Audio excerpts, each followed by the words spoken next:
Hello, welcome back to Ball and Board Games. I'm Bald. I'm bored. And we're going to do a rulebook rundown for you of Brink by Ivy Studios. Yes, check out the video before this, posted yesterday, if you're watching this when it went live, which is our rulebook, not a rulebook, rather, our unboxing of Brink. So you'll see all the components, but now, like usual, we'll dig into how does this game set up, play, what are the steps, and then next month in August, we will have the full playthrough. Yeah, it's going to be awesome. Alrighty. So let's see, what do we got here? So about Brink. Brink lets you experience the journey of Moonrakers as they expand their influence from a mere handful of moons to the unknown corners of their space system. Throughout the game, you will shift the power of the great factions, becoming their champion, or voting them into obsolescence. As you explore, gain resources, and gather power, you will become more renowned as you pursue your goal of uniting all the Moonrakers under your banner. They have a how to play video if you want it. Then you have, of course, all your components and stuff, which is your favorite. Where are you going? Oh, that's right. We normally have it in the middle of the table. That's what I'm changed it components, blah, blah, blah. You were halfway between. Table of contents. You got to tell me before. I'm like, what? All right, so we're going to pop this right here. Right in the middle between us. Go for it. General gameplay and scoring. Just kind of going over some of the basics of it before we even set up the board. Okay, so in Brink, players compete to gain prestige, which are victory points around the edge of the track here, across 3 rounds. These 2 pages will help you understand the flow of the game and the strategies for gaining prestige. Each turn, players will choose one of their ships to place on the board. The ship activates all the hexes it touches, gaining resources, actions, and power for a specific faction or factions. Your power in any given faction is the number of hexes of a faction color that your ships are touching. Okay? Once all players have placed all 3 of their ships, the round moves to the council vote. This is a hidden vote. Players decide which 2 faction powers will score points this round. Players use resources gained from placing ships to vote in the council. Once all votes have been tallied, resource cubes are placed from the 2 winning factions on the council scoring track, which is up on the board, as you can see here, council scoring track. Then all players multiply their power in the winning faction colors by the amount of prestige awarded for that round. Yep, so it's very clear too here. So you get 3 victory points times, if you're in first place, whatever cube color you have there, 2 points times that, which it also shows in the picture right there. Yep, boom, boom, boom. All right, so we're on to upgrading and game scoring. Yeah, so... Jumping right to Board's favorite part. In addition to gaining prestige through the council scoring, which Nick just covered, there's other ways. So number 1 is the ship upgrade board. So this little board here, each of us have as players, sits right into our player tray. While upgrading gives you powerful bonuses during the game, getting to the top of the ship, right here, gives you 15 additional points. Nice. You have ambassadors. That is this deck of cards that have different information on it. Ambassadors help you through the game with special abilities, but they also score prestige for each set of unique colors you have at the end of the game, which we'll clarify on page 14. You have faction objectives. So each faction has an objective card.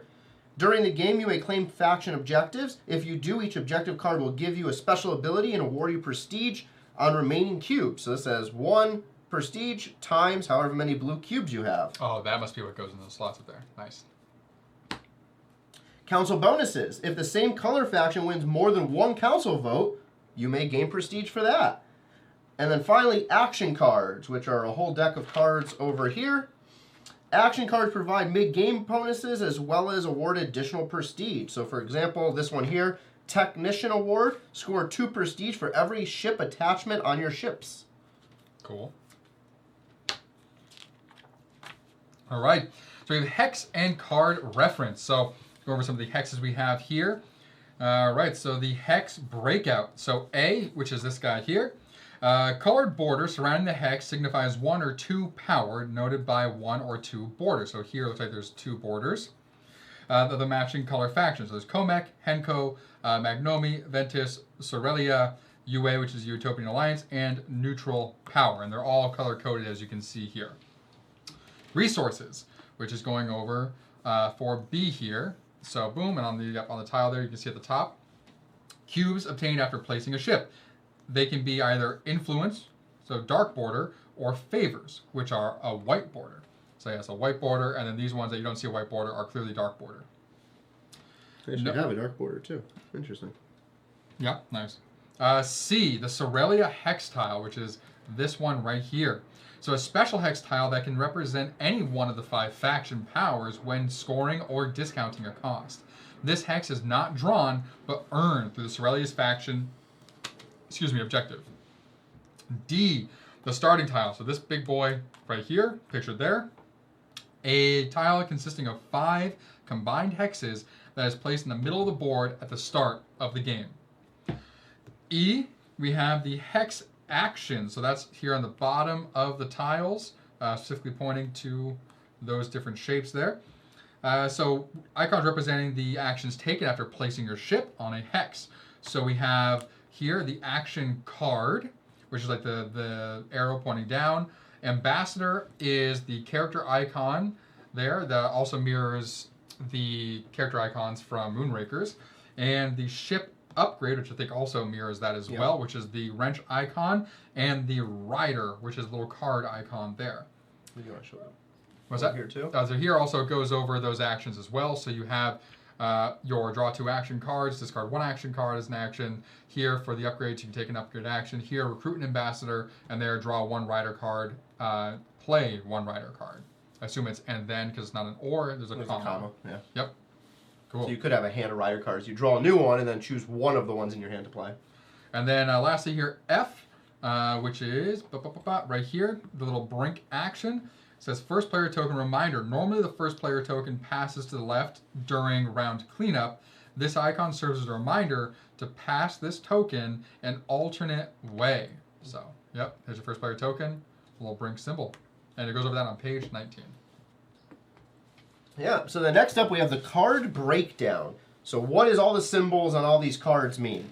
So the first one here, it says letter A, so on the action card.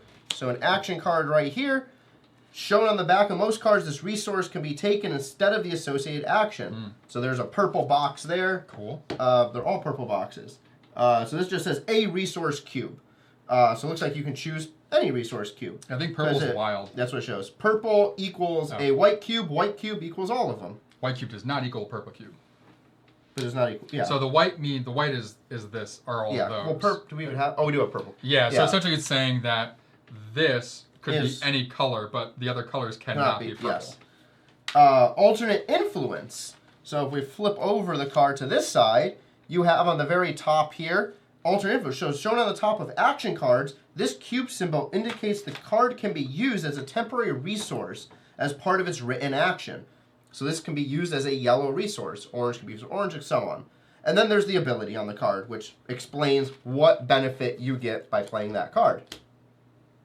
Tiebreaker, it shows here in letter D.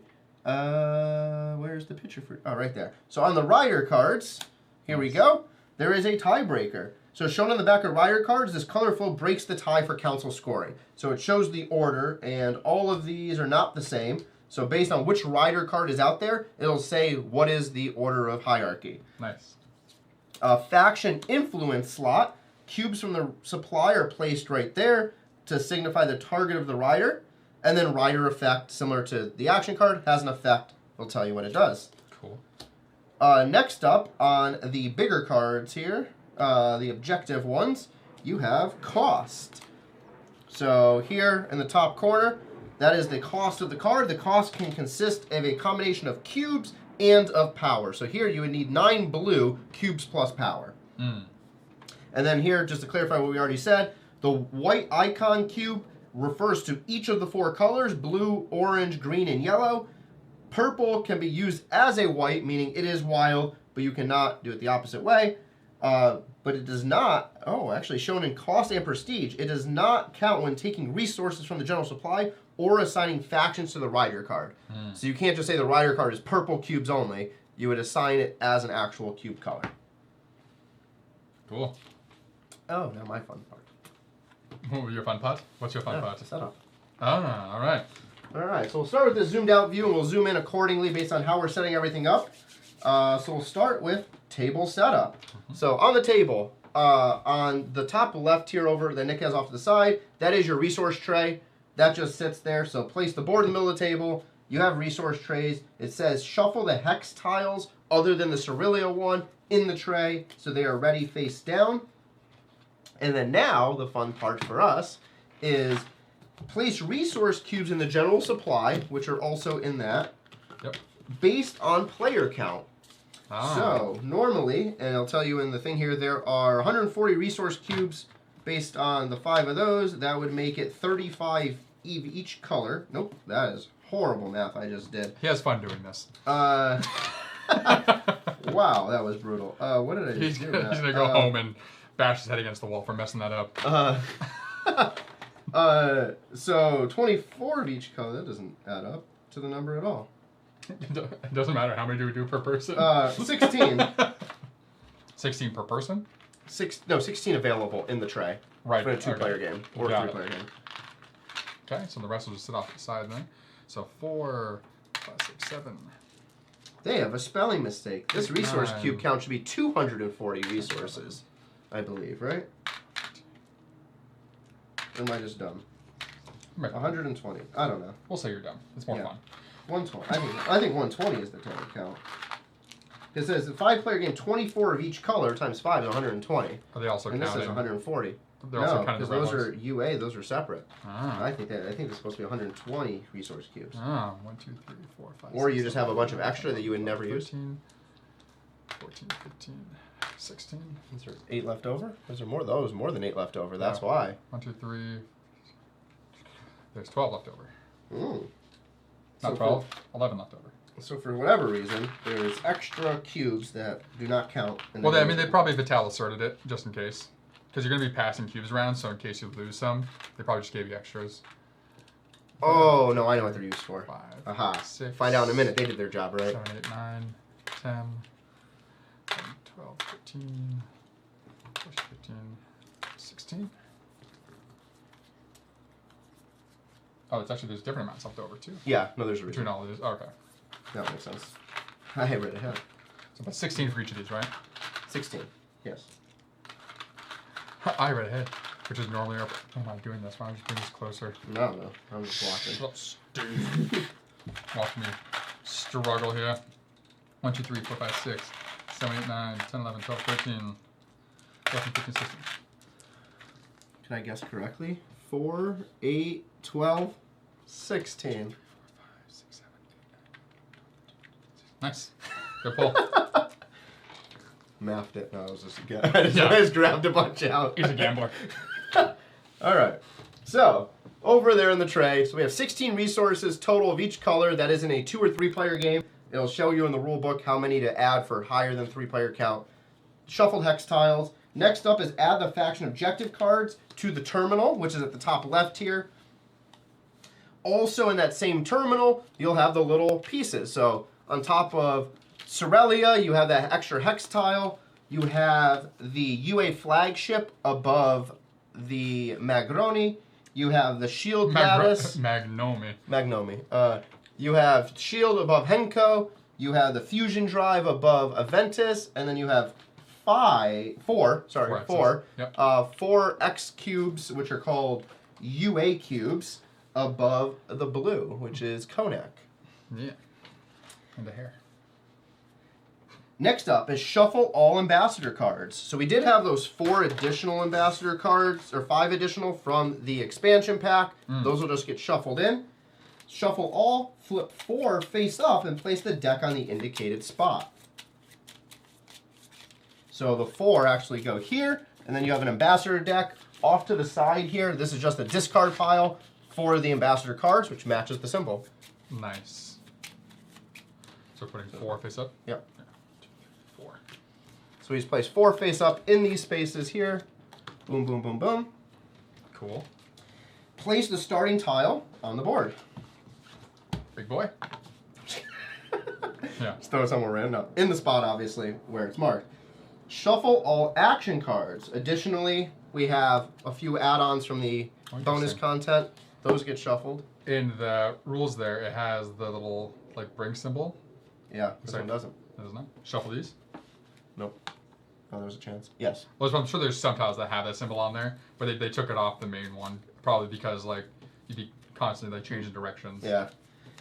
So shuffle all action cards, deal 2 to each player, and then place the deck face down in its tray, which is off to the left-hand side here. Which we have right there. And then we're going to do the same thing. We have a deck of rider cards. We're going to shuffle that deck, and each player will receive 1 rider card to start the game. Let's even put these down here.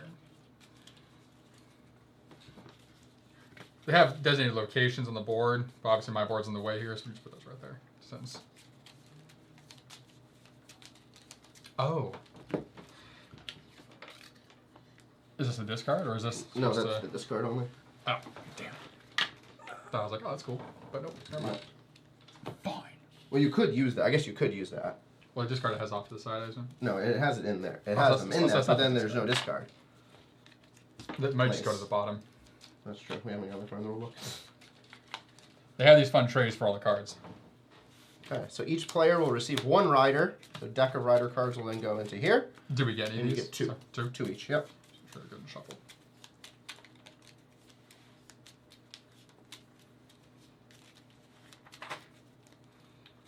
One, two. And boom. What's nice about these trays is they're slightly tilted back. Oh, yeah, so the things are sliding forward, yeah. Yep. All right, and next, every player picks a color. In the color choices, so I'll zoom in the next board here. Boom. You have your little book thing there. Yep. Yep, right there. This? You call this a book? Yeah, guide card. I think that's what that is. Is that what that is? Upgrade card. Upgrade card, thank you. There we go. Yeah. Upgrade card. So you'll have... Oh, guide card is this. So you'll have your player guide card. You'll have your player terminal with the shield, which is that big old orange thing Nick has around his thing. You'll have 3 ships. You'll have a Class 1, a Class 2, and a Class 3 ship. That is across the top arc of your things. And those, yep, do get placed out into these locations on your player board. You will have a voting tray with the cardboard inserts, which is, yep, right there. You will have 3 cargo containers. See these here? 1, 2. Yep. And those obviously will not go out yet, I don't think. They do. Yeah, because you get them when you upgrade. upgrade. It is shown on the picture. They'll go on your ship once they... Yes. Yes. And it has the little hole that slides right into it. Yep. You will have 3 rail guns, which are the longer ones here on the left-hand side, or which will go on the right-hand side of your... I hate how they did that. Why didn't they just do it the opposite way? What? The storage here is reverse of what that is. And then you will have 2 influence cubes of your color and 2 player tokens. So player tokens, this and this. So we need 2 influence cubes of our color. So Yeah, from the supply or no? Yeah, no, Okay. from the excess. That's so I why. get 2 orange. What color are you? Purple. Ah, 2 violets. Look at you. I assume those are going to go into our section to start. Nope. That's not how it goes. There we go. I assume one of our player tokens goes in the scoring track. Yep, that's next up. Mine's a cool looking sword that's like stabbed into the ground. All right. So each player places 1 of their player tokens on the start ship upgrade space, and 1 on the number 0 to 100, right there. Finally, give the first player token to a player. It gives you some information. We just roll dice usually. We'll have Nick have it right now. So that is your player tray. So your player tray set up. It's ready to go. You have your starting resources. Mm-hmm. Cool. And then we hop into gameplay. How does everything work? So pretty easy setup, which is nice. They have trays for everything, which is very fun. Alrighty, so gameplay, everybody. Who's ready? Turn and round structure. Brink consists of 3 rounds. What happened? 3 rounds. Each round players start their turn placing 1 of their ships and, if applicable, explore hexes. After placing their ship, they may take any of these listed actions before ending their turn. So you can use a hex action, you can collect resources, you can trade with other players, you can play action cards, complete faction objectives, use faction and ambassador abilities. You can take any of those listed actions. It doesn't say to take one, it says any of them. Once all players have placed all of their ships and completed their actions, council scoring occurs, which ends the round. The player with the most prestige, which are victory points around the edge, at the end of the game is the winner. So playing with 2 players, attention. The following rules outline gameplay for 3 to 5 players. A game with 2 players has additional rules and components that are explained further on page 20. So we're going to go through the entire rulebook. So most of this is going to pertain to 3 to 5, and we'll read the 2-player changes once we get there. Placing your ship. On your turn, you will place one of your 3 ships on or within the border of a hex, depending on the ship type. You do not need to place your ships in any particular order. Ship placement determines available hex actions for each turn.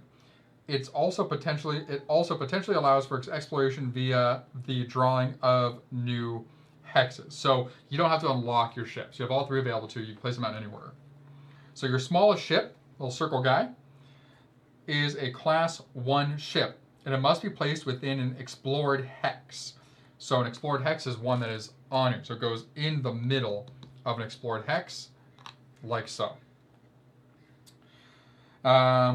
Only one class 1 can occupy a hex. So Board cannot place his into the same hex. He would have to go to a different one.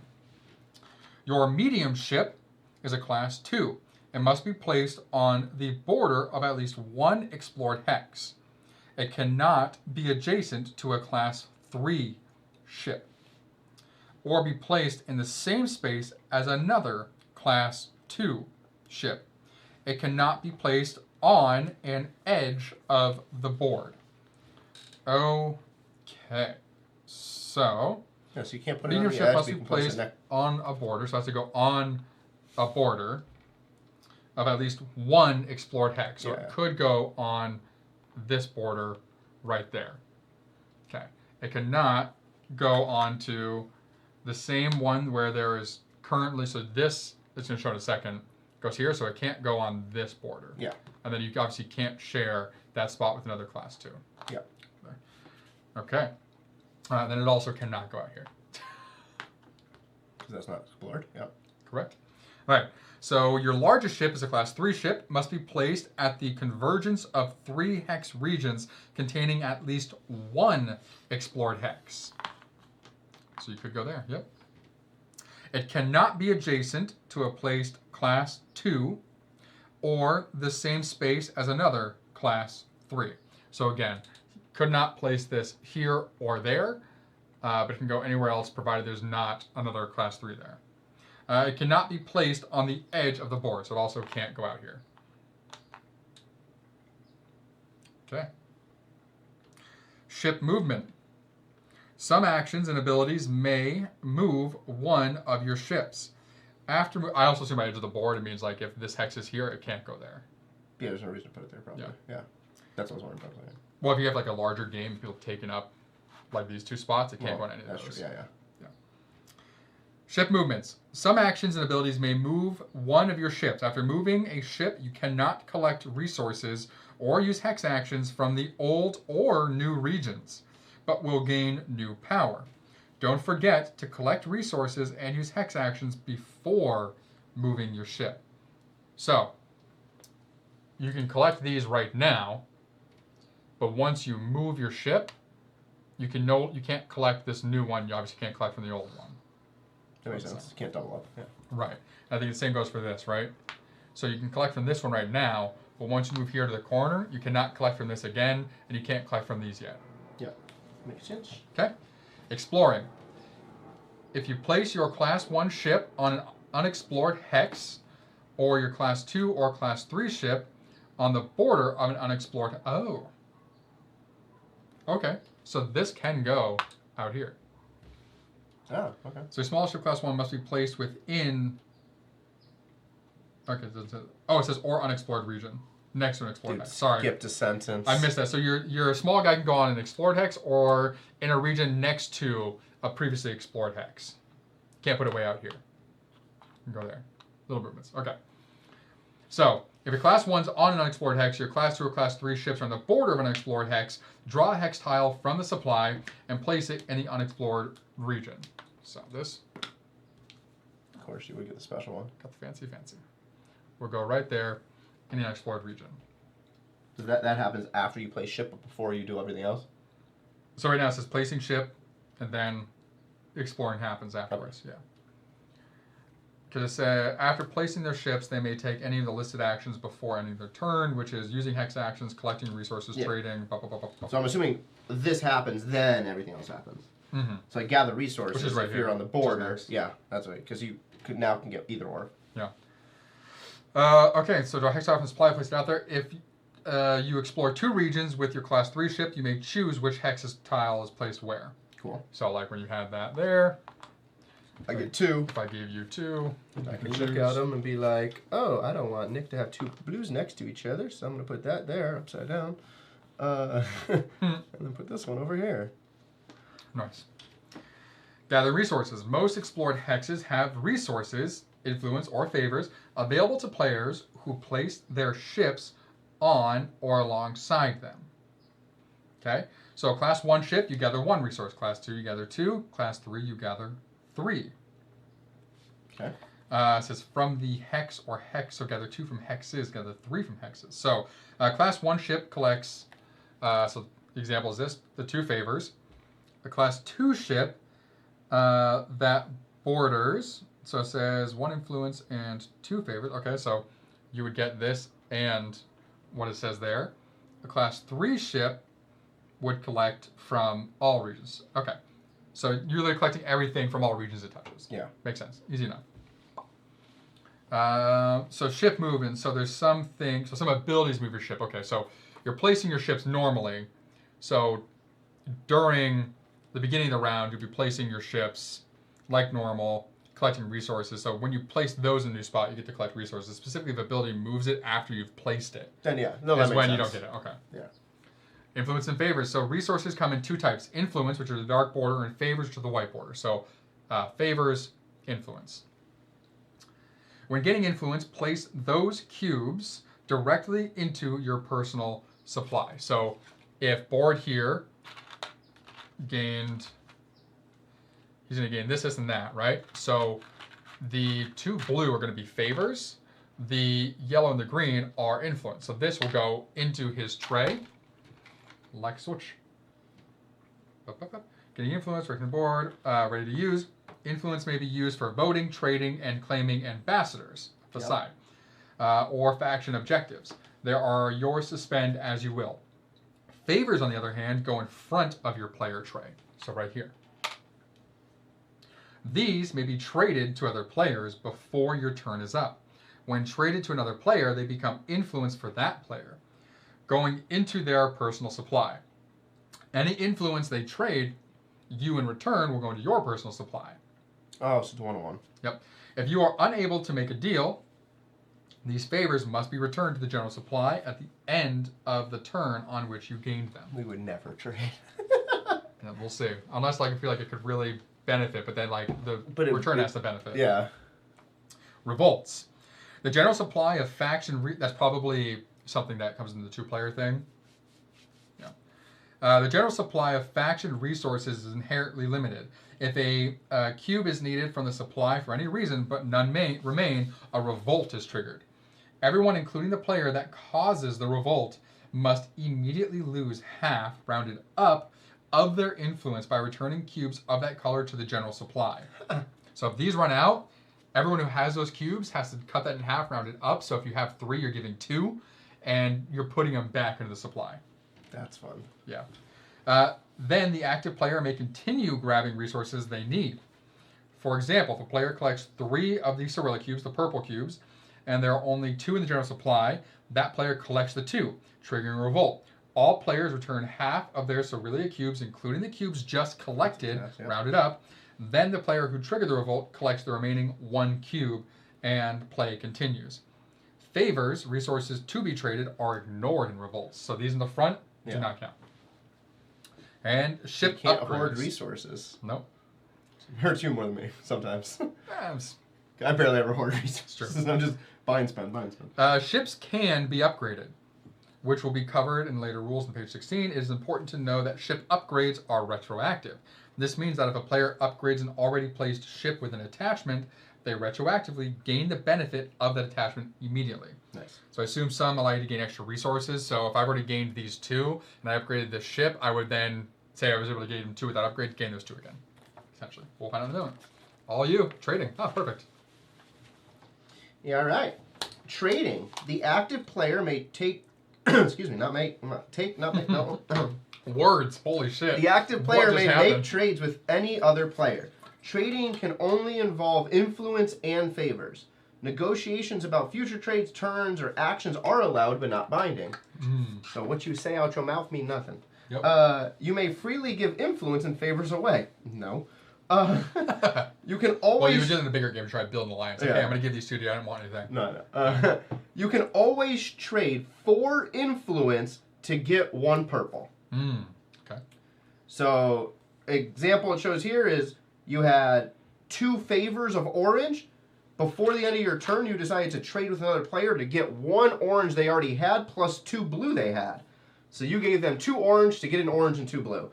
Or, again, you give up any 4 of the 4 colors to get 1 purple. Is it the same color or just, it could be any color? It just shows all 4, yeah. Yeah, so any color, so 2 would get me 1 of these. So, pretty simple, straightforward, do it as you want. If you talk about future turns, then you don't have to abide by it later on. Yep. Yeah, you can just pull a trump. Yeah, I never said that. Yeah, be like, hey, if I give you, so if I go here and I get those 2 purple, I'll give you those 2 purple if you in turn give me 5 orange. Like, so then if I go there and get those 2 purple, I'm like, okay, and you're like, nah, screw you. I mean, 100% I would do that. Yeah. You're like, all right, take those. I want you to go there. Take those. Yes, tell me your plans. Yeah.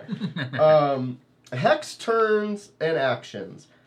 You may take any action associated with the hexes your ship touches when initially placed, and only on the turn in which it was placed.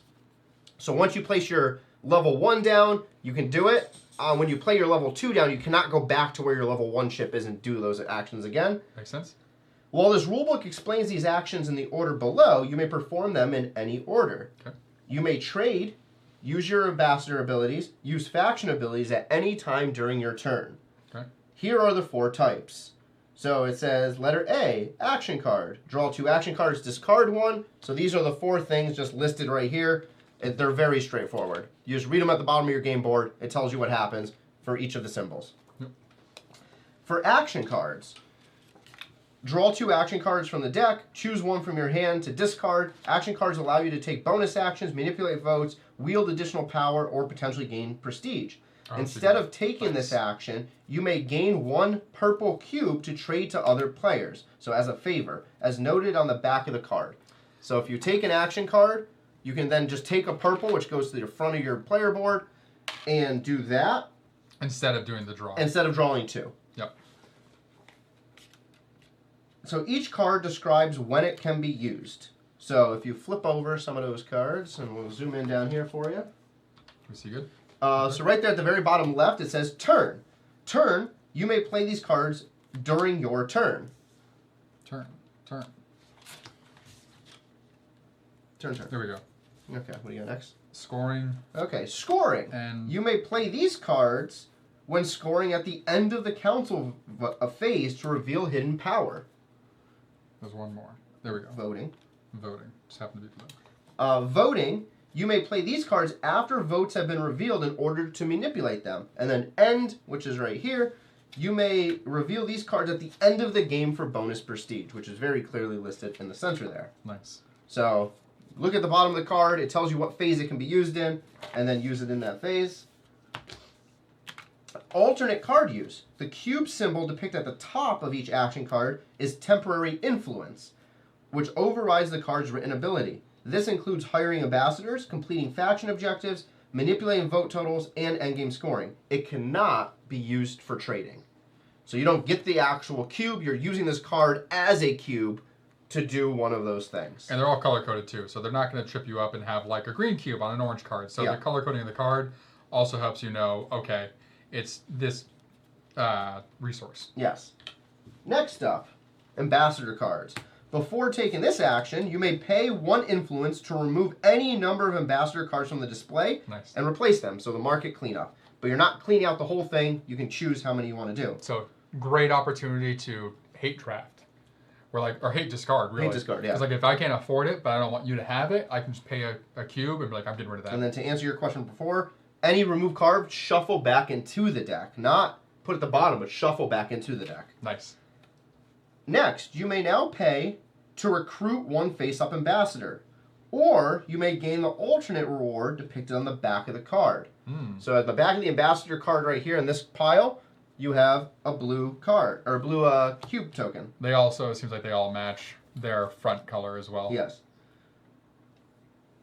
So you can only gain the one on the top of the deck here, or you may now attempt to recruit these ambassadors here. Ah, got it. So to hire an ambassador, pay the cost in the top right corner.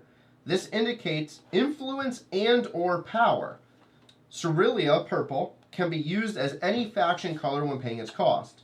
Anytime an ambassador is recruited, immediately fill it with a new card. Recruiting ambassadors' special abilities can be used at any time. So, for example, if I had enough to pay for 5 blue, I would gain this card. This would automatically be flipped there. This would come down. And if we look here, this says, spend a blue to move your ship to an adjacent hex. So now that I have this, I can now spend that to move to an adjacent hex. So I could go right there, and then potentially use some of the abilities off of that, depending on what I have available to me. So, what you can't do by moving is collect the resources. I cannot. Yeah, I don't get the resource second time. Because it say before it's only resources you can't do when movement. Right here. So gathering ship movements. Some actions ability move ships after you cannot collect or use the hex action. Right. So once you move, you can't do anything. But it will gain. You get the new power. Yeah, you get the power, but that's all it is. So that movement would be specifically to make you more powerful, but you can't actually do the action. Which could be very useful. Yeah. I'll play with 2 players. Nice. All right, I'll do rider. And then yep. So rider cards. Draw a rider card. Or actually, I'll just draw 4. Yep. Draw a rider card. Place the rider card in the leftmost available rider card slot. Then start, which of the rider card slots are right there. So draw 1 rider card, then place 1 rider card in the leftmost available slot. Oh, so we take You start with 1 rider card at the beginning of the game, so you'll have 1 personally. So you'll always have a choice between 2 cards. Riders target faction vote. So you're gonna, Got it. So you're gonna take. So I draw 1. 1, and then choose one of those 2. Of my 2, I'm gonna choose which one to play down. Yes. So I played this here. Yeah. So riders target faction votes. So I'll show you. Oh, as you can see it on the game board perfectly. It's right there. Riders target faction votes to manipulate them in different ways. When played, the active player chooses a faction influence. You cannot use purple. From the general supply and places it onto the marker. During council voting and round scoring, rider effects resolve from left to right. Nice. So this one says the final vote count of that cube is increased by 2. Yep. If no slots remain, or if you choose not to take the rider action, you may gain 1 purple cube. Again, that's shown right here on the back of the rider card. It goes into your favor, then you can trade it away. Excuse me. And then right here it shows you that tiebreaker. So as we discussed earlier, during council voting, you have the tiebreaker available. Last one here is the ship upgrade. And again, there's a bunch of examples here in the book. I'm not going through the examples, but they're pretty straightforward. We're doing ourselves on here anyway, so. So ship upgrade. To take a ship upgrade action, pay the influence cost associated with the intended upgrade. I'll go to you in a second. I was going to show you.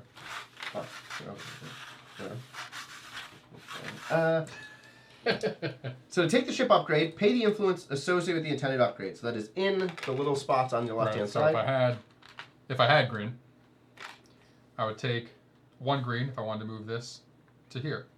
And then I get this upgrade. Yep, so move your player token to that space. Purple can be used as any faction color when paying the cost. Upon reaching a split path, choose left or right, paying the cost associated. There are 3 split paths on the board, allowing players to upgrade each of their 3 ships 1 time. So firstly, the Class 1, and as it shows a picture in the middle of that split of the Class 1 ship. Yep. Then Class 2, then Class 3. If you make it to the final space, gain 15 prestige immediately. Additionally, if you do not want to take this action, you may trade 2 influence for 2 other influence. So that is listed. It's definitely listed on this board. It is not. What's It's that? on listed on your board, right? Yeah. Right to the right of your bottom thing there. It says there's the action symbol. Instead, you can trade 2 of any color or colors and get 2 more back of anything. But again, you can't take purple. So I can give up a blue and a yellow to get a green and an orange. Here's the upgrades. So there are 2 upgrades available. On the right-hand side, you have the railgun. The path, which adds to each tier of your ship. When upgrading to a railgun, place the attachment onto the ship. All ships, not all ships, that's not what it says. That ship has 1+ power on all hexes. Bang, bang. So railgun just gives you +1 power. On the left-hand side, you have cargo.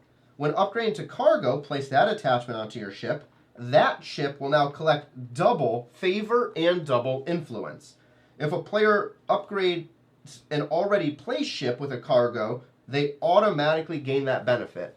So if you're, let's say right now, he had his ship down, he bought the upgrade, he puts it back where it was, you automatically now gain that set of resources again. Which could trigger a revolt, which could be great or could suck. Mm-hmm. There we go. Cool. Now these are up there. All right. Zoom up. Hold on. Faction. There we go. Perfect. Yeah. Okay. Faction objectives. Anytime during your turn, you may claim one of the 5 faction objectives as long as you meet the power and influence costs listed on each card you want to claim. Cerelia influence can be used. Oh, sorry. Cerelia influence, which is the purple guy, can be used as any one faction color when paying a cost. You may claim multiple faction objectives in one turn, placing the cards in front of you as you do so. At the end of the game, faction objectives also score additional prestige. Here's the description of each of the faction objectives. So we're going to start with the blue here. So you claim all UA trade agreement with a combination of 9 Comic, which is the blue, influence, and power. So you need 9 between influence and power of the blue. For the player that claims this objective, they immediately gain 4 X's. So above this, we have the 4 X's. So you claim those 4.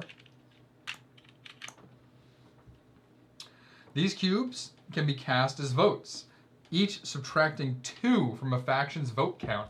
At the end of the game, score additional prestige per Comic influence in your personal supply. So while you have that objective card, you will gain additional points at the end for the blue influence you have in your supply. For all players, 2 X's are immediately placed on all revealed UA hexes. Whenever a player places their ship in one of the UA hexes, which are the red ones, Yep. so those, collect 1 X for their supply. Collect 2 X's with a cargo attachment. Cool. Which then they could use in the same way. For the yellow there, so claim develop fusion drive. With a combination of 9 Ventus, influence, and power, for the player that claims this objective, they immediately attach the fusion drive to their Class 2 ship. So I'll show you here. Boop. Got that here. And so this will go around the back there. There's a specific slot for that as well. All right, the fusion drive. Once per turn, that player pays 1 of the yellow resource, 1 Ventus, influence to move this ship from one hex to another fully explored location. This does not activate any hex action or resource collection, but does modify their current power. So that's another way that you could move. Is upside down. Yeah. Hilarious. But to move the ship from one hex to another fully explored hex. So it doesn't even say adjacent, just to any of them. But it has to be fully pop explored. over. Yeah. Yep. At the end of the game, score additional prestige per yellow resource that you have in your supply. For all other players, once per turn, other players may pay 3 Ventus influence to move their Class 2 ships from one hex to any other explored location. All other placement rules apply. So the unlocks benefit one person predominantly, but it does open up a benefit for everyone else as well. Yes. It's kind of nice. All right, so for the green, claim construct shield lattice with a combination of 9 Hecko influence, the green, and power. For the player that claims this objective, they immediately place the shield lattice onto any explored hex. It can be a shared location with a UA flagship. Additionally, once per round, they may flip this objective card over to move the shield lattice to a different location.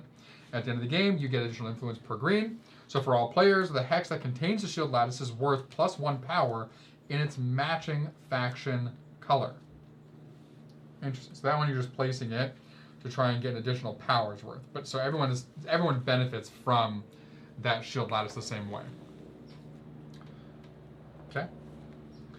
Claim Act of War with a combination. You get to move the shield lattice. So like. Yeah, you can move it once per round to wherever you want. But only the person who got it can move it. Yeah, I know that. Yeah. But wherever it's so at. Although it gives 1 power to everybody, but like, you can strategically place it where you want it. Yeah. So for Act of War, with a combination of 9 Magnomi, influence and power, so the orange, for the player that claims this objective, they immediately place the UA flagship onto any explored hex. It can share a location with the shield lattice. Additionally, once per round, they may flip this objective card over to move the UA flagship to a different location. And of course, you score additional influence for each one you have. For all players, the hex that contains the UA flagship lowers its hex's power by 1 and its matching faction color. So they're opposites. Yep. Cool. For the Sorelia, which is the purple, claim Discover Sorelia with a combination of 7 Sorelia influence and UA power. UA power specific, okay. Yep, the red. So for the player that claims this objective, they immediately place the Sorelia hex in an unexplored region touching at least 1 other hex. Sorelia influence is now worth 3 votes instead of 2 for this player. At the end of the game, score additional prestige for each of the purple influence that you have in your personal supply. For all other players, the now placed Sorelia hex offers 1 Sorelia influence when collecting resources and counts as any other faction's power. Players individually decide which faction power it will represent during the council scoring phase. So if you're there, it could be anything for anyone. So like if we both were using that hex, it could be red for you, it could be green for me. Yep. Okay. So that's all of those up there. So now we have the council votes. The objectives are pretty simple, straightforward. So 9 in combination of hex or power, or influence or power for most of them, 7 for Sorelia, and then you get the ability of what it says there. Yep. All right, council voting. So once all players have reached, each have placed their 3 ships, you enter the council vote phase where players vote with their gathered influence to determine which 2 factions gain prestige this round. All players simultaneously slot influence from their supply onto their hidden vote trays to vote for factions they want to win. There is no limit on how many factions you can vote for or how much influence you can vote with. Once all players have placed their votes, reveal all vote trays at the same time. Unless otherwise specified on an ambassador or rider, you may only vote for a faction with influence of the same type. Sorelia influence can be used in place of any other cube and may be placed anywhere, counting as 2 votes. For that faction, UA influence can also be placed on any faction and counts as -3. Yep. Okay, so if we do a little example here, we will secretly place cubes that we want. Okay. And then we would reveal. Boom. Okay. So, the council steps are taken in turn order and continue until all players have passed. Each player must either pass or use cards. If a player passes, they're no longer allowed to participate in the current step. All right. So first up, so you follow these in order. So first up, tally the initial totals for each faction color. So based on our voting that we have here. So yellow is at 3, green's at 2, orange is at 1. What the hell math did you do?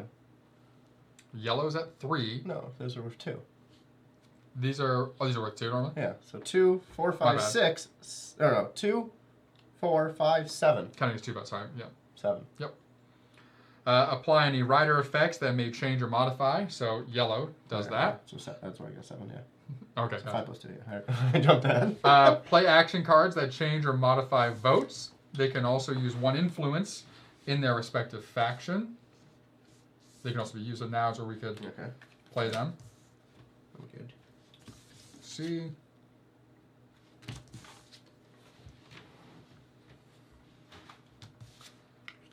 Okay, so I'll just do that for the example. So as an additional 1 for green. If there is a tie, refer to the rider track to break ties. Okay. I'll play until all players pass. Okay, cool. Yep. So you can play green and be like, I'm going to play another green. Yeah, so the rider deck, so the top card on the rider deck is the one that displays the ties. Yep. Place matching faction cubes from the general supply on the first and second place slots on the council track. So yellow is first. Yeah. Boom. Second is green. Yeah. And that's all it says. Just do that. Boom, boom. There's only 1 and 2.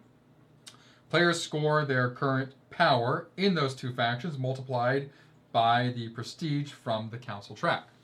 So I would get 9 VP. You would get 6 for yellow. So you would get 9 because... 3 times 3. No, it's your power. This is not power. Oh, your power. So you have 1 power right now. So you'd get 3. Ah. And I would get 3 because yellow. 1, 2, 3. 1, 2, 3. And then green, this is not touching because that's not a corner piece. So I have 1, 2. No, so, oh, sorry, George. So you have 1, 2. I meant. Sorry, so you get 4. And you get 2. 2, 3, 4, and I get 2. Boom. And that's it. So players then return to their personal supply all influence votes for factions that did not place first or second. So you get the orange back. So I get boom. Yep. Okay. All UA influence, the X's, used this round are removed from the game. Winning factions influence votes are returned to general supply. As noted in step 2 through 4, players can choose to use cards to manipulate the vote. Once action cards are used in this manner, they must be discarded. Yeah, so that makes sense. What they have you doing also, just to make it easier to keep track of the count, is they have you essentially taking 1 from each of the supply and using the track down here. Oh, to show how many, yeah. To start. So we have those there. So I wonder if we're supposed to put those there to begin with. And But that doesn't make sense to take it from the supply. It makes sense to take it from the excess. Well, this has to put them there from the supply. Specifically like there, where you're placing on the top 2. That just seems like a lot of things are coming out of the supply that's already a limited number. So like in... Nope, it doesn't have you place anything there. So, yeah, we would use these from the supply for now, move them up, and then the ones that's in first place and the one that's in second place ends up going up here. And then these obviously go back to the supply. So now there's 1 less because they won the supply. Oh, because those would have stayed there the whole game? Yeah. Ah, okay. Yeah. So you're putting all 4 out to help you track the score, and then the 2 that are ahead move up and stay there. Okay. Once action cards are used in this manner, they must be discarded. So, so this is discarded. These are discarded. Boom. My vote, those are discarded. Those are gone. And mine are all gone as well. Right here. Boop, boop. Take your trays back. Boom. Okay. And then end of round cleanup. And 2-player. All right. End of round. Once the council scoring is complete, follow these steps to reset for the next round. So first, players return all ships to their player board. So all the ships come back to your player board. Very simple. Next, discard all rider cards and discard the influence cubes on them to the general supply. So that's kind of crazy to me. Where? Well, if you put them out, just the more rider cards you have out and around, the fewer cubes you have. No, I'm just thinking. Let's say like when we get to this point, that if you have 4 rider cards, that's 4 cubes, and that's another 6 cubes. So out of so the game goes on, revolts happen more often. 64 cubes, you're getting rid of a bunch of them. As the game goes on, more revolts happen, but also the more players you have. So I'm wondering, it didn't say cubes. this triggers a revolt though. Instantly. Anytime that runs out. Is that what it said? It wasn't just during the resources? Anytime that those cubes run out, it triggers a revolt. The general supply is if a cube is needed for any reason. Okay. So once it's out, if you have to take another one. So if you take the last one, it won't trigger it. Correct. But like if this needs it, even though we didn't trigger it per se from our action, it still happens. Okay. Yeah. Because I'm wondering, so you would only count what's in your tray though. You wouldn't count what's in your vote. Because let's say, for example, I have a bunch of green out here, and you need a green. There's no green left. I had the last green to place this green out. It would only trigger about what's left over in your tray. Yeah, not part of your vote. That's what I was wondering. Yeah. I was like, that would be crazy. Just like your vote gets screwed. I guess. I mean, what does this say there? It's in a tray, well? right? Yeah, just right. Did I just read that wrong? Including must immediately lose half rounded up of their influence by returning cubes of that color to the general supply. Because this influence, in a sense, influence is specifically in your tray, right? Because you've already voted. It's still your influence, though. But you've already voted. But it's still your influence, so I think it would count these as well. So that could turn the tides of a vote if there's a revolt. That makes more sense. Where's the vote? Players vote from gathered influence.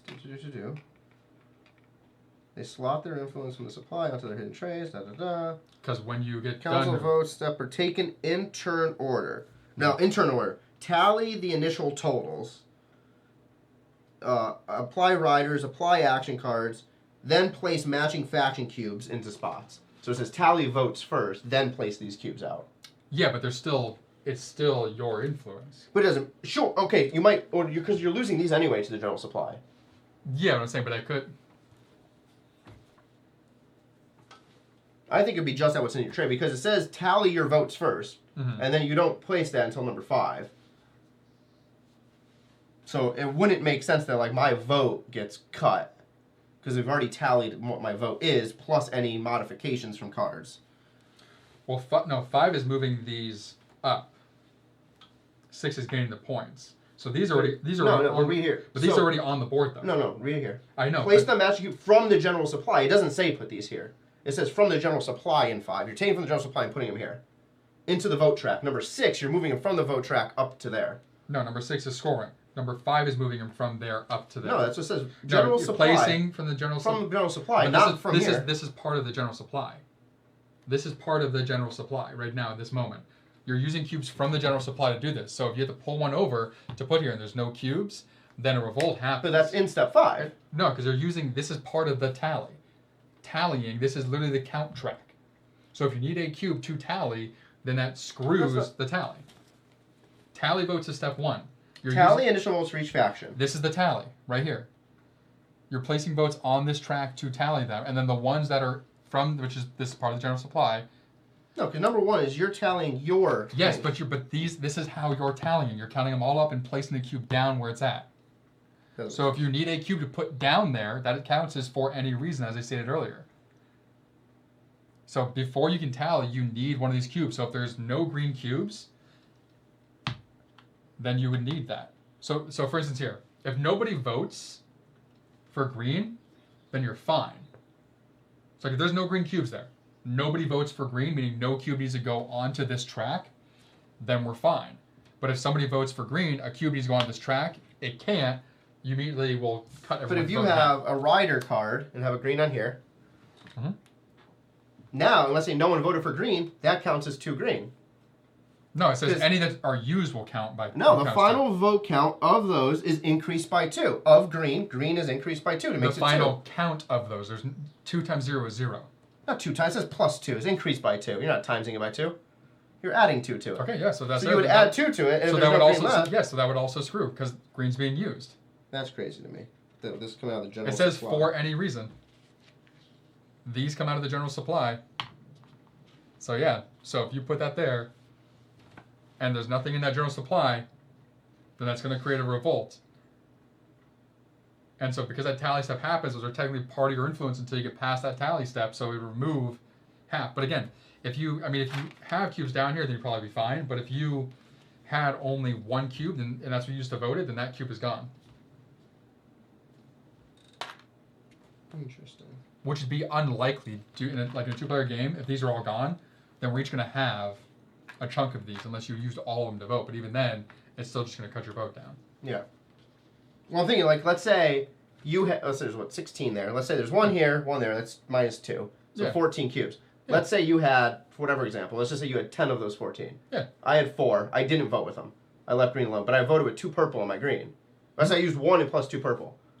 Yeah. I lose 2 cubes overall. Have this 5. In theory, I can choose out of here or out of my vote, because let's say you can't do that yet. Yeah. You would lose 5 cubes. And let's say you voted all 10. Your vote's now 5. Yeah. My vote stays at 5 because I had the 2 purples, because purple's still available. The revolt kills your influence, yeah. Interesting. All right. The revolt's supposed to be a negative thing. I agree, negative, but... Yeah. It still doesn't make sense to me. Like, the rules say it, but to take all of this from the supply that's already limited and not all of this excess that you have over there. Well, that's why they... Because why do we have excess at that point? Because this is just not in the game in general. No, it's based on like, even in the 5-player count, there's still excess. Yeah. But like that's what we're saying, is they say it comes from the general supply. Well, all right. So watch after we read playing with 2 players, all this is going to change. Possibly. Hilarious. Okay, so discard all riders and return influence to the general supply. And this is the end of round cleanup after our tangent here. Yeah. Players return personal supply to your board for anything you didn't get first or second. So we just showed that. So if you had 3rd or 4th place, you bring it back. Return to the general supply influence votes for factions that scored. Excuse me. Remove all of the red UA, so the X's, regardless of where you place them. So even if you place them in something that got 3rd place, you still get rid of them. Yep. Each player places their vote tray back into your player shield. If you had a Class 1 ship on the Utopian Hex, that player chooses who plays the first... Who will play first the next round. Oh, who's the first player? Otherwise, pass it to the left. So that changes. So that is no longer accurate because this is no longer showing that symbol. Well, there's probably a tile in here that has that symbol. No, it says specific Utopian Alliance, which is that tile. Okay, so I mean, so that's number 7 is no longer true. Well, no, because in the beginning the symbol meant that this means the turnover went counterclockwise instead of clockwise. So that's still true. That's different. This is saying give it to whoever. If someone's on Utopia. In the beginning, he was talking about the action, not the specific tile. Normally, the first player token passes to the left. This icon serves as a different way to do it. This is step 19 as the different way to do it. No, it's not. Yes, it is. That's page 19. No, that is saying specifically this hex. This is saying specifically that action. No, read letter F here. Letter F here, which is pointing to that. Yep. Normally, the first player token passes to left during round cleanup. This icon, point to that icon. Icon, not hex. This icon serves as a reminder to pass the token. Icon, not hex. Oh, hold on. So let's go to hex actions. Where are the hex actions in this thing? We got them. We read them. Hex turn actions. So the problem is... Yeah, that's not an available hex action. So the hex actions are these 4. It was saying so the hex action was saying if someone was there, end of round, typically that would go. So if they're on a tile that had that symbol, it's saying typically this if goes no one goes clockwise. Yes. But if you're on a hex with that symbol, this would in turn go counterclockwise. It does not say that. That's what just said for the action. There is no hex action. No, it didn't. For F, you just read it. For F, normally this is passed to the left, which is clockwise. This icon serves to remind us pass this token an alternate way, not counterclockwise. Got it. Alternate meaning page 19. So that's which is this, which doesn't exist on that tile. Right. So they just got rid of the symbol and they said it's the tile. So it's always. It's just the tile. There's no other tiles with that hex with that Brink symbol. So it's the tile. So it's just the beginning part of the book they didn't update after they changed. Because this still shows that symbol. Yeah. But okay, so if it's on Utopian Hex, and it's only a class 1 ship. And this is why we do a rulebook rundown, so you can see all of the typos in the rulebook also that could confuse you. Class 1 ship on Utopian Alliance specifically gets to choose who goes first the next round. And then turn from there will continue clockwise. Playing with 2 players. I'm just going to say, ignore everything you've already read. What? No, don't. That's for a longer one. No, imagine that was the gotcha. Because playing with 2 players will I thought you were telling me to ignore it. So I was like, what the hell? No, I was imagine. Playing with 2 players. First, familiarize yourself with the rules that we just read. Now apply these additional rules. When playing with 2 players, you'll include rival cards. Cool. That is these 4 cards here. Nice. As well as the rival bag. Oh, dope. There's the bag coming in. This bag will contribute to council votes and can be manipulated through trading with rival to cast specific votes. At the beginning of the game, place 2 influence of each color into the bag, not from there. Not from the general supply? It does not say from the general supply. Excluding purple. Which is why you have excess, maybe, I don't know. It doesn't say for general supply, though. Shuffle the rival cards, draw 1 for the first round. So we draw 1 card. I'm going to put it down here so we can see it. So I drew this 1 card here. So this rival card shows your active rival for the round. The top of the card shows influence sets that they're looking for. The bottom shows what they have to offer. At any time on your turn, you may trade with the rival by giving them what they're looking for and adding it to the bag. Then take from the general supply what they're offering. So incoming request. So it shows here they are looking for a purple, 2 orange, and then 3 of anything else. Reward any one of your choice. I think is that or? They're looking for a purple or 2 orange or 3 of any color. Let's find out if it clarifies. The icon obviously excludes purple, so white can't be purple. We already knew that. I would assume it's or, because that's like too heavy of a price. Yeah. So or, so you can give up 1 purple to get anything. That's stupid, because it's already worth everything. You can give up 2 orange to get any one of your choice, or give up 3 of any one to get one of your choice. And then it says, after votes are revealed, draw 4 cubes from the rival bag, add them to the vote. Purple in that rival bag counts as orange. Okay, so that does make sense. So if you, because you're adding whatever they're giving to the bag, so you can help influence orange knowing this card's available. All right. So, rival contribution. These are the rival's contributions. So when you draw these, that's the rival's contribution to the vote.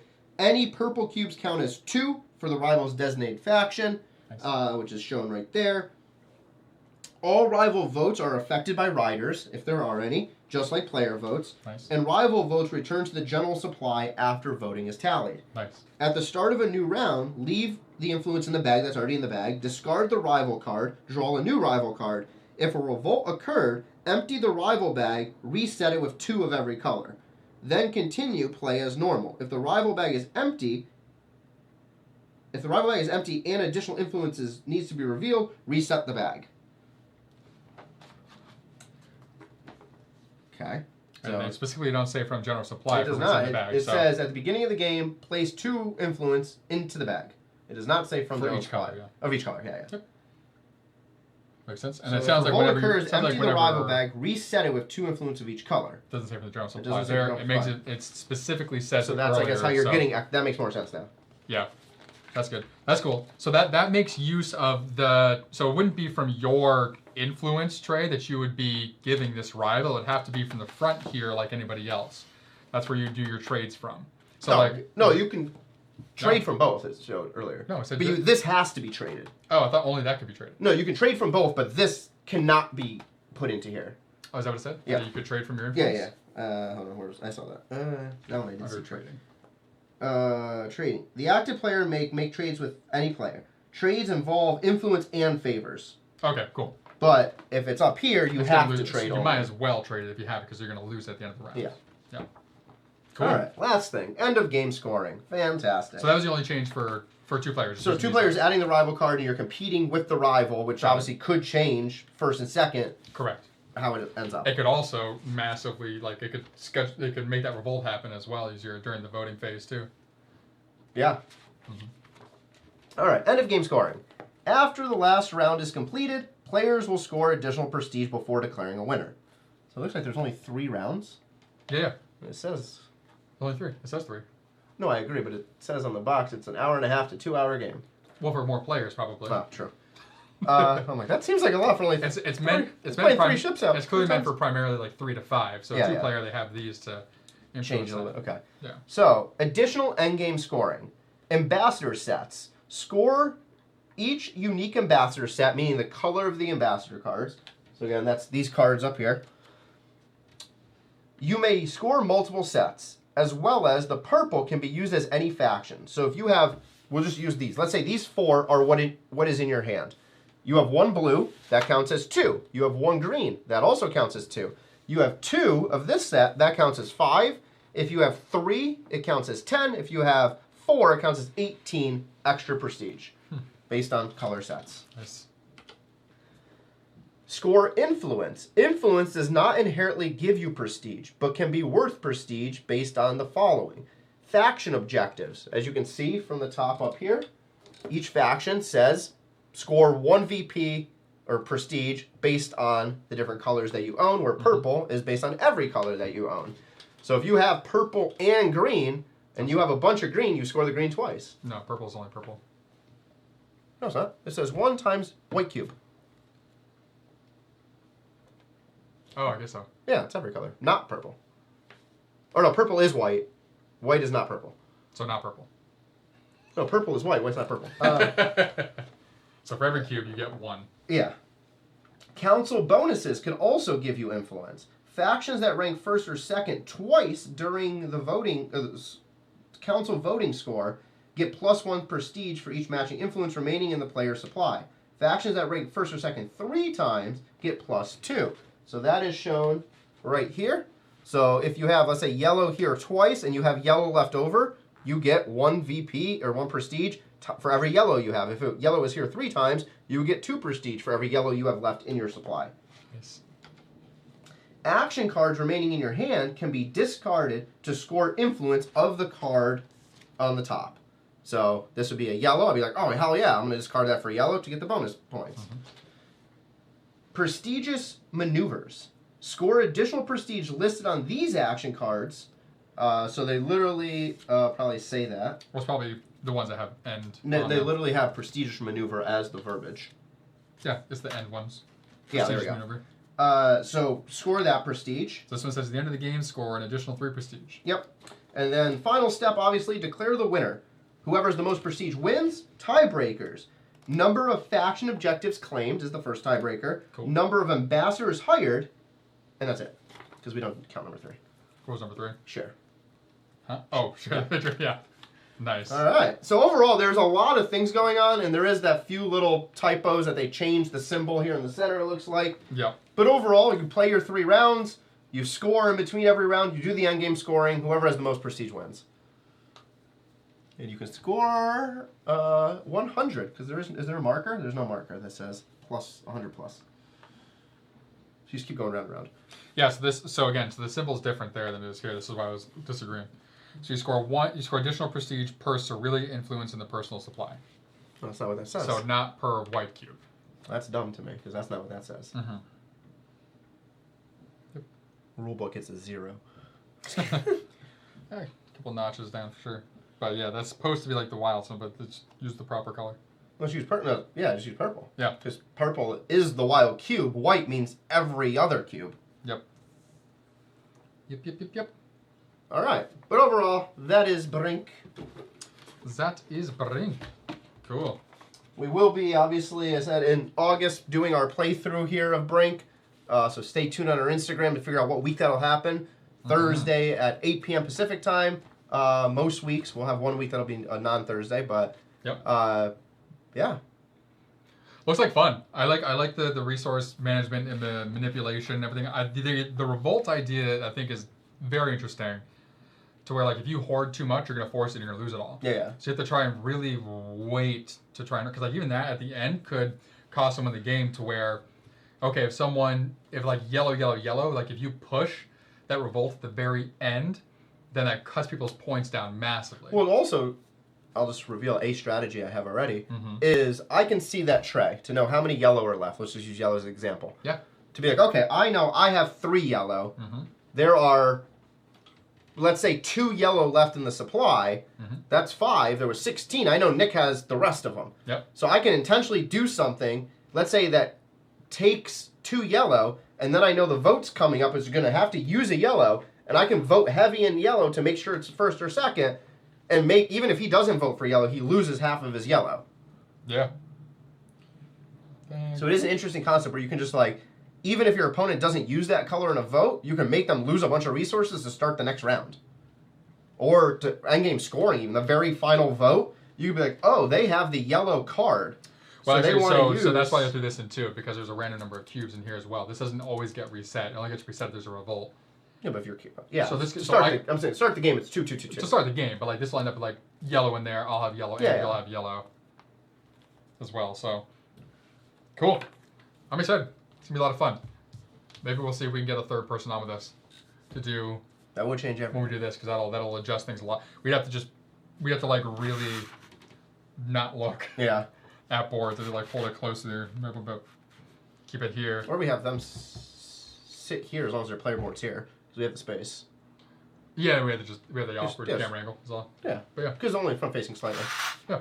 Cool. Alrighty. Well, thank you for joining us for our rulebook rundown of Brink by Ivy Studios. I'm Bolt. On board. We'll see you in the Utopian Alliance. Oh.